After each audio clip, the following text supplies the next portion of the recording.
longe, muito longe de querer chamar a atenção. Mas ela é de um peso esmagador no ensino jurídico português. E esta tese é um exemplo disso. Nunca, jamais, uma instituição foi criada de forma tão sublime. Por isso ela é sublime. Eu não sou português, eu sou brasileiro.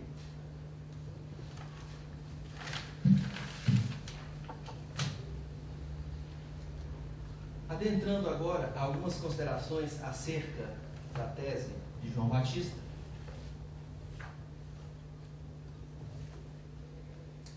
Eu tenho, João Batista, que dizer que a sua apresentação foi uma apresentação excelente e que faz coro ao trabalho escrito. Uma pesquisa homogênea na forma e no conteúdo, pois há orgânica coesão entre os aspectos formais e materiais que compõem a sua tese. Ou seja, um explica e o outro exemplifica e justifica.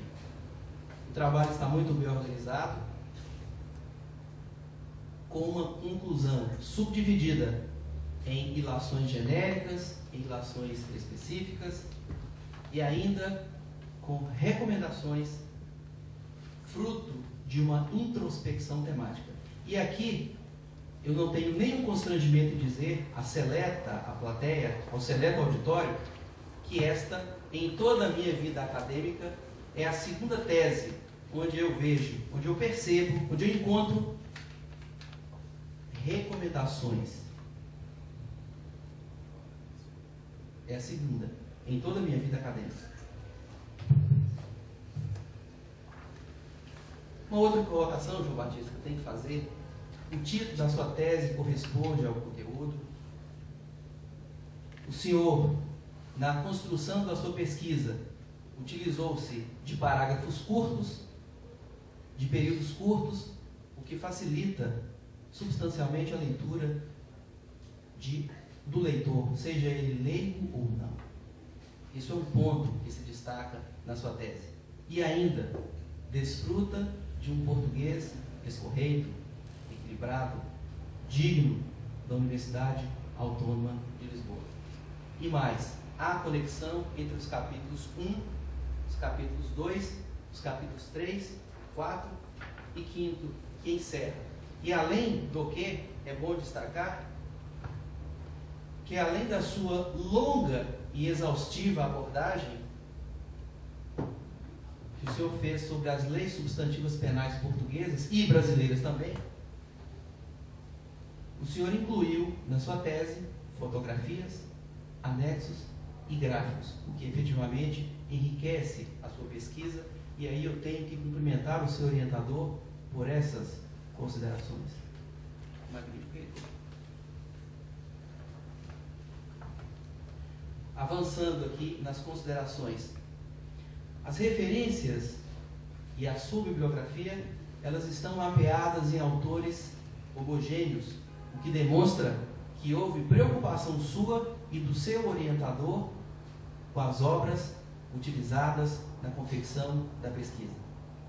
E destaco ainda a prontidão em amalgamar tópicos, o que reflete essa sintonia anteriormente vista e coisa que eu vejo rara nos doutoramentos e em particular nas teses.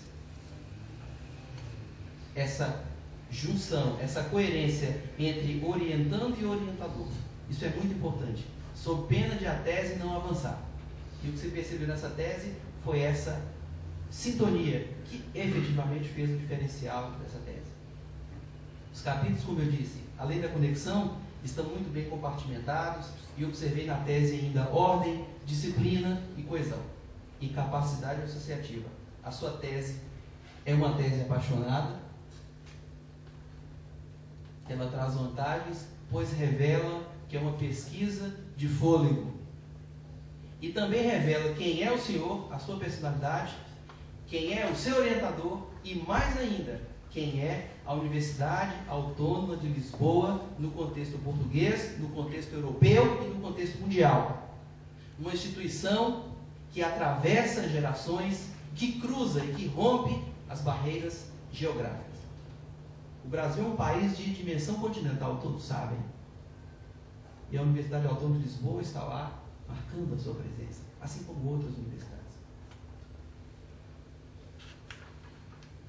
Outras considerações que reputo indispensáveis, João Batista, no seu trabalho. Adentrando agora a questão do mérito. O mais importante em toda a sua tese é o juízo de valor que o senhor encarta nas laudas aqui inseridas. E mais, o seu trabalho tem coerência científico-penal sufragada nos princípios que regem o direito penal. Eu, como penalista, eu não posso deixar de destacar essas considerações, porque o direito penal, ele não é achado na rua, ele é achado na lei, na doutrina e na jurisprudência. Essa filosofia de direito achada na rua, ela não há de prosperar, nem aqui nem em canto algum. E isso está muito bem sedimentado por intermédio da leitura das laudas que compõem, que instrumentalizam essa tese aqui, de João Batista. E mais, ele consegue carregar aos autos o quê? A ideia de que é necessário incutir no condenado o desígnio de não retornar a ser criminosa. E ele o faz por meio dessa justiça da reprimenda. Portanto, percebi, João Batista, em sua tese, que o senhor é uma pessoa de combativa e de intuitiva percepção.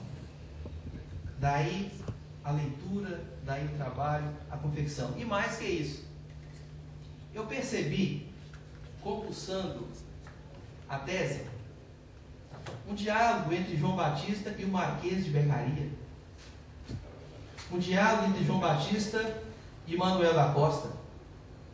Um diálogo entre João Batista e Jorge Figueiredo. Um diálogo entre João Batista e Klaus Roxin. Um diálogo entre João Batista e Nelson Ralph Bauer Hungria. Um diálogo de João Batista para com muitos outros penalistas no contexto global.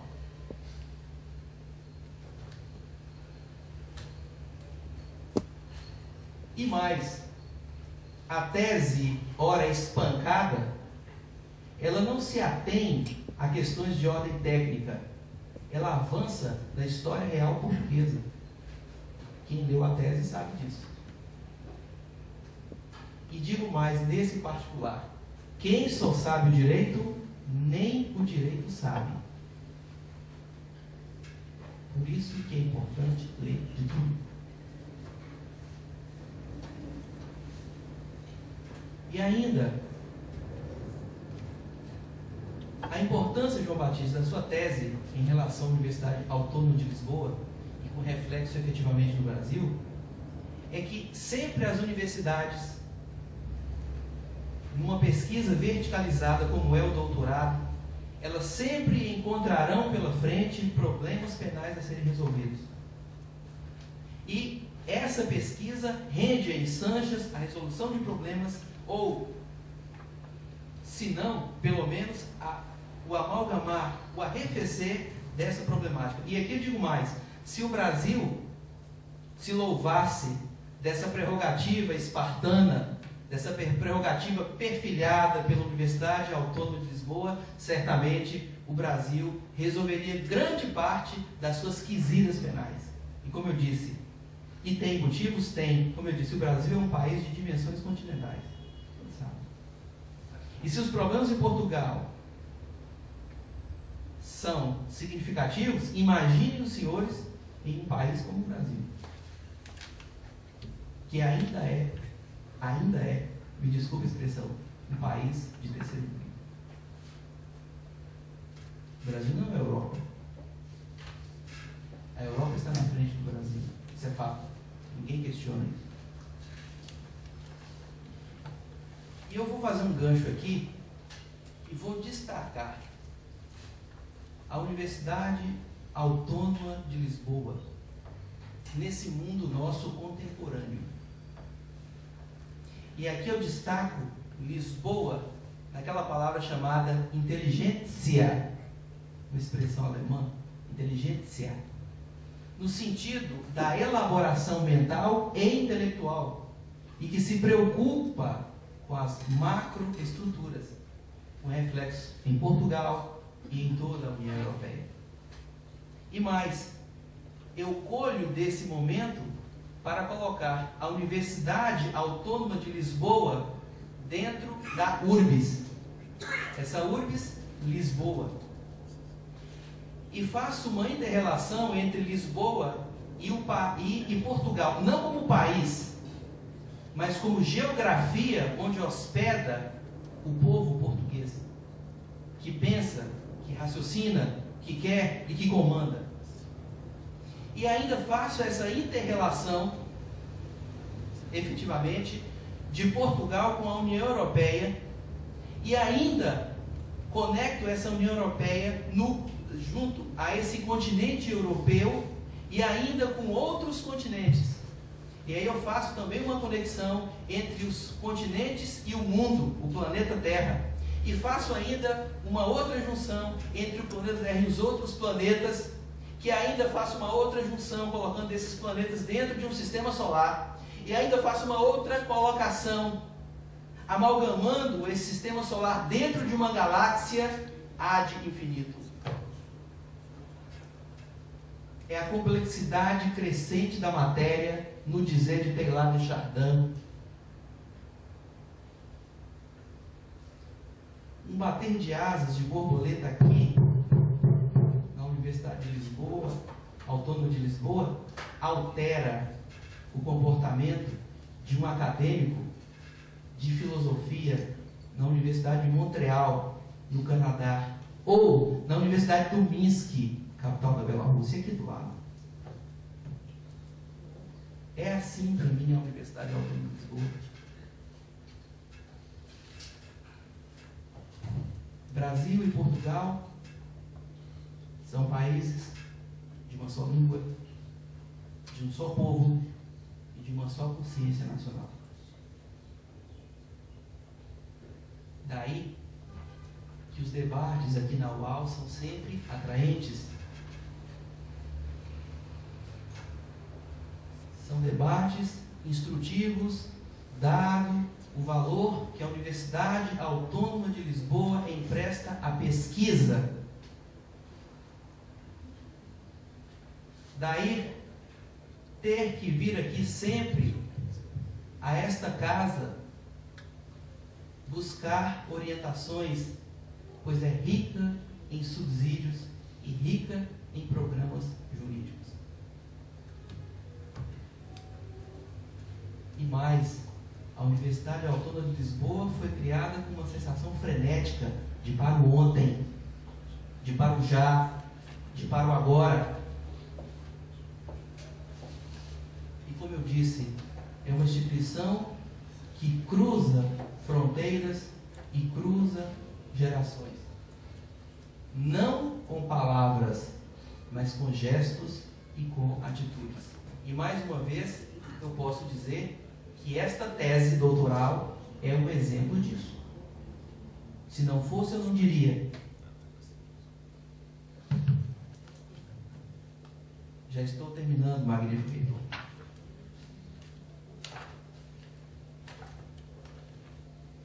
Por fim, João Batista não só estabeleceu uma correlação entre pena e justa reprimenda. Ele foi além, materializando uma e outra e demais, desvendando as suas condições no decorrer da leitura dessa tese. Ele percebeu as práticas impeditivas da cidadania no Brasil em particular, para se aplicar a pena. A exemplo, a ausência de sensibilidade legal, a ausência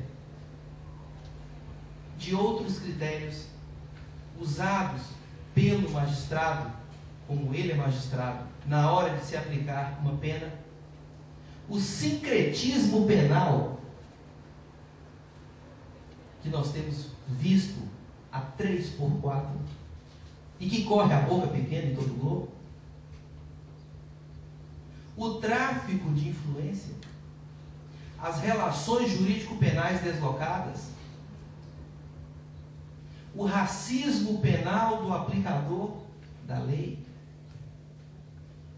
Certamente o resultado não é de pouca monta, e mais, principalmente porque na sua tese, nas suas recomendações, ele diz lá qual a providência deve ser adotada para suprimir, ou pelo menos para trabalhar esses diferenciais, essas divergências, essas distâncias que nós sabemos que elas existem em todo lugar. Na tese está demonstrada a necessidade de uma reengenharia da aplicação da pena. E isto é uma verdade que não se pode escotomizar. Ela está patente, basta ler. E mais, João Batista, na sua tese, reconheceu o peso civilizador das penas impostas por intermédio dessas sentenças, seja no Brasil, seja em Portugal, seja no mundo. E mais, foi-se o tempo em que a pena aplicada ao transgressor era feita de qualquer forma. Mesmo no Código Penal brasileiro, nós temos o artigo 59, que dita ali as balizas das circunstâncias judiciais, depois as circunstâncias agravantes e atenuantes, e por fim, as causas especiais de aumento ou de diminuição de pena conforme o crime que o transgressor tiver ali praticado. E como eu disse, as recomendações, o que é raro ver em tese, o autor aponta as possíveis sugestões, os possíveis caminhos para se alcançar a justiça desse arrependimento. Então, João Batista, o meu juízo é favorável ao seu trabalho.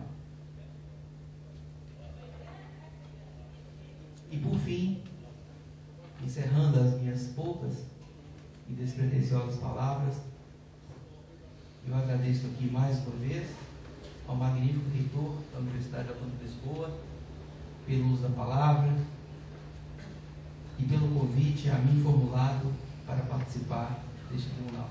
Muito obrigado. Vai usar da palavra o segundo argumento, o professor Dr. Paulo Pinto de Alves.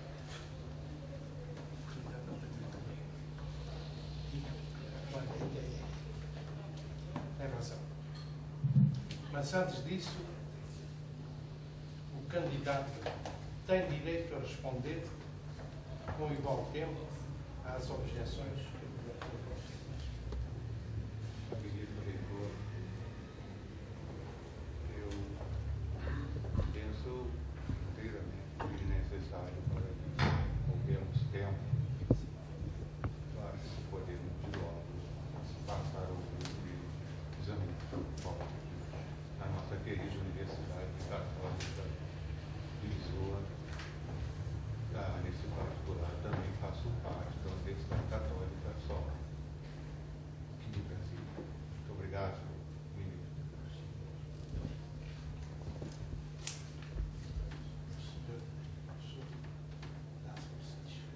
Sim, satisfeito.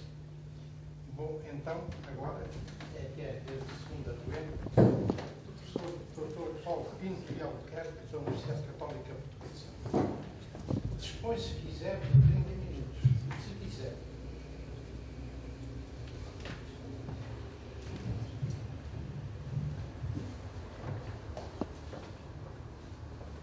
Muito bom dia.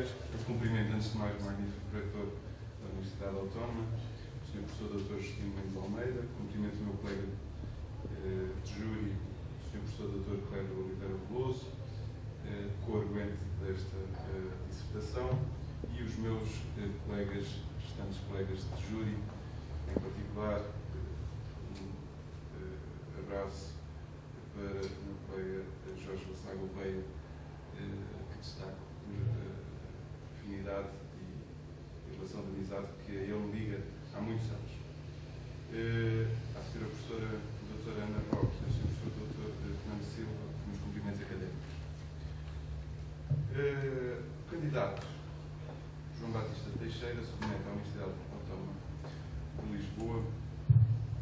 tese sobre direito penal dividida do seguinte modo: com um capítulo inicial em que faz uma apresentação geral, digamos assim, da história do direito penal, um segundo capítulo em que apresenta a história do direito penal brasileiro e português.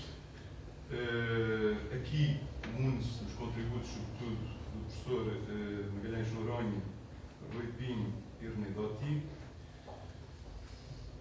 Em seguida, apresenta num capítulo terceiro as teorias mais conhecidas sobre a pena,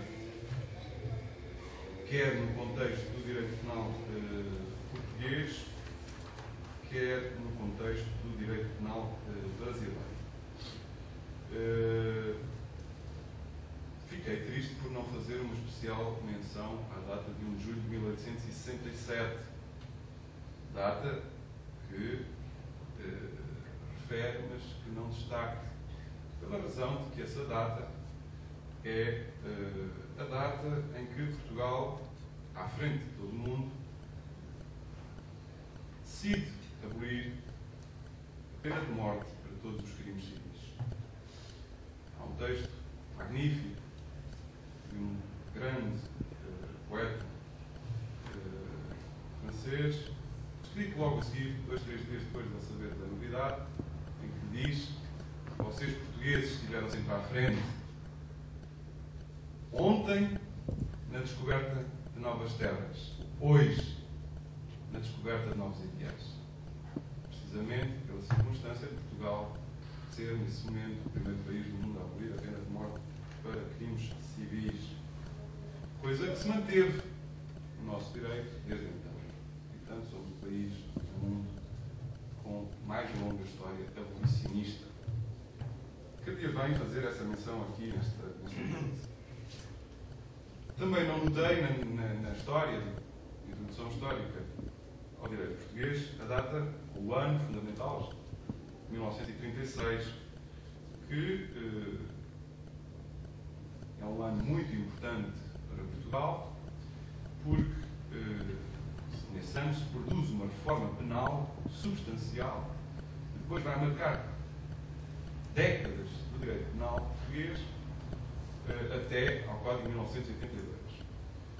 Trata-se de uma reforma que introduz a prorrogação ilimitada da pena de prisão para os imputáveis perigosos, coisa que depois veio a inspirar outros ordenamentos e que não se ficou só entre portas. Por isso, merecia uma nota de especial destaque.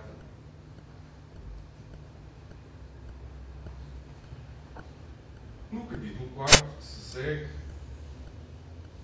apresentam-se princípios constitucionais relativos à legitimação da pena de prisão, a partir de página 220. Eu diria que começa aqui o cerne da dissertação. Interessa-me particularmente focar a dissertação na parte em que trata as regras procedimentais da aplicação da pena. Esta é uma dissertação que não discute apenas os princípios constitucionais de legitimação da pena de prisão, mas pretende criar novo direito no que se louva o candidato, porque, no fundo, desce dessa névoa distante dos princípios para o concreto, e a isso não será alheio a condição de magistrado, que julgo que é. E, portanto, está preocupado com a aplicação concreta desses princípios na sentença penal, e daí a sua atenção aos artigos 59, 65, 66, 61, 62 do Código Penal brasileiro. Trata, a propósito do artigo 59, as circunstâncias judiciais, uma a uma. Trata depois, a propósito do artigo 60,